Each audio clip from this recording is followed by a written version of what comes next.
네, 안녕하세요. 조세금융신문 홍채린 기자입니다.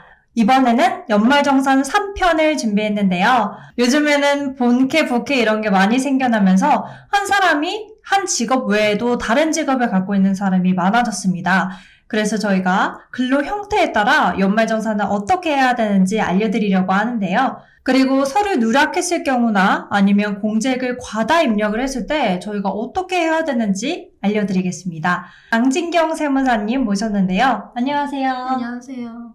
세무사님, 사업소득, 근로소득, 기타소득 이게 어떤 뜻인가요? 우선 사업소득이란 영리를 목적으로 독립적인 지위에서 계속 반복적으로 이루어지는 사회적 활동을 통하여 발생한 소득을 말합니다. 이러한 사업의 범위에는 소득세법에서 특별한 규정이 있는 경우를 제외하고는 통계청장이 고시하는 한국표준산업분류에 따르고 있습니다. 기타소득이란 이자, 배당, 사업, 근로, 연금, 퇴직, 양도소득 외의 소득으로서 소득세법에서 규정하고 있는 소득을 말합니다. 이러한 기타 소득이 타소득과 경합하는 경우에는 타소득으로 구분합니다. 근로소득이란 사용자와 피사용자의 고용계약, 위임계약 등에 따라 피사용자가 종속적인 지위에서 근로를 제공하고 받은 대가를 말합니다. 이 구분은 어떤 소득으로 보느냐에 따라 과세 방법이 달라지기 때문에 중요한데요. 상용 근로자들은 타소득이 없는 경우 연말정산을 통하여 과세가 종결되고 타소득이 있는 경우 근로소득과 합산하여 종합소득세 신고를 하여야 합니다. 네, 그러면 알바 프리랜서는 연말정산이 가능한가요?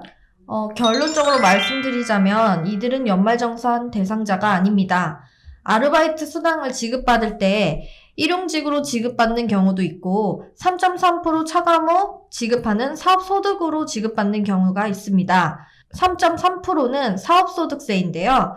실무적으로 우리가 흔히 프리랜서라고 하는 경우 대부분 3.3% 사업소득자입니다. 사업소득자 중 보험 모집인 등의 일부 사업소득을 제외하고는 연말정산 대상이 아닙니다. 네, 그러면 투잡을 가진 사람, 복수 근로자라고도 하죠. 이분들은 연말정산을 어떻게 하나요? 복수 근로자들의 경우 다양한 경우가 있는데요. 주로 많은 경우가 근로소득 플러스 근로소득, 근로소득 플러스 사업소득, 그리고 사업소득 플러스 사업소득인 사람들이 있습니다.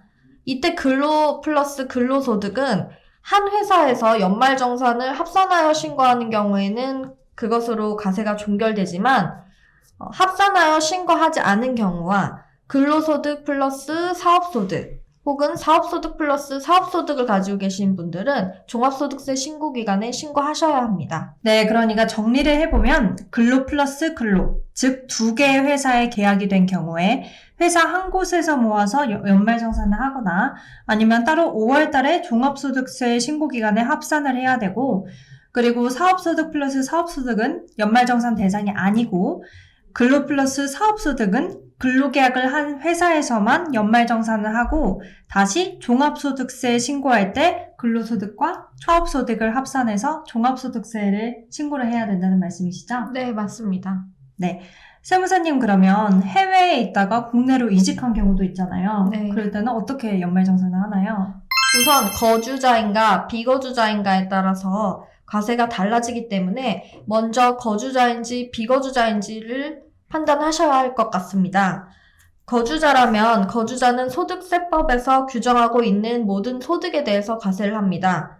이때 해외에서 발생한 소득과 국내 원천 근로소득이 있다면 5월 종합소득세 신고기간에 합산하여 종합소득세 신고를 하셔야 합니다. 그때 그 해외 국외 원천 소득에 대해서 외국에서 외국 정보에 의해서 납부하였거나 납부되었을 세금이 있는 경우에는 외국 납부세액에 대하여 일정 금액을 종합소득세 산출세액에서 공제해주는 제도가 있습니다.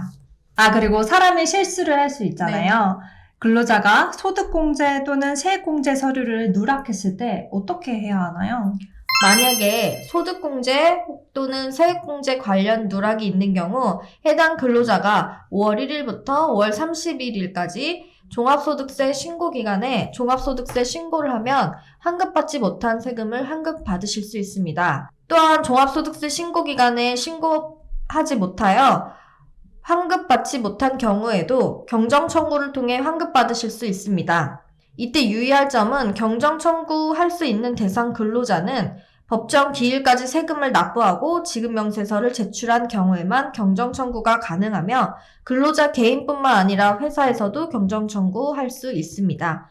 경정청구 기간은 납부일 후 5년 이내입니다. 그러면 내가 공제받을 금액보다 과다하게 입력을 했을 때는 불이익이 있나요? 불이익이 있습니다. 소득공제 내역이나 세액공제 내역을 과다하게 적용한 경우 납부세액이 줄어들게 됩니다. 이때 과소신고하거나 과소납부 혹은 초과 환급세액에 대한 가산세가 발생할 수 있으니 주의하셔야 합니다. 그럼 연말정산할 때 공제액을 실제보다 과다하게 입력을 해가지고 원래 받아야 할 환급액을 더 많이 받았을 때 불이익을 받지 않으려면 어떻게 해야 하나요? 지급명세서를 제출기한까지 제출하고 원천징수세액을 납부한 자 및 기한 후 가세표준 신고서를 제출한 자가 부당공제 등의 사유로 과소납부하거나 과다 환급받은 경우 연말정산 신고를 다시 수정하여 추가 신고 납부하실 수 있습니다. 네, 지금까지 저희가 여러 가지 상황을 고려해서 연말정산을 어떻게 해야 되는지 살펴봤는데요. 생각보다 공제받을 수 있는 부분이 굉장히 많더라고요.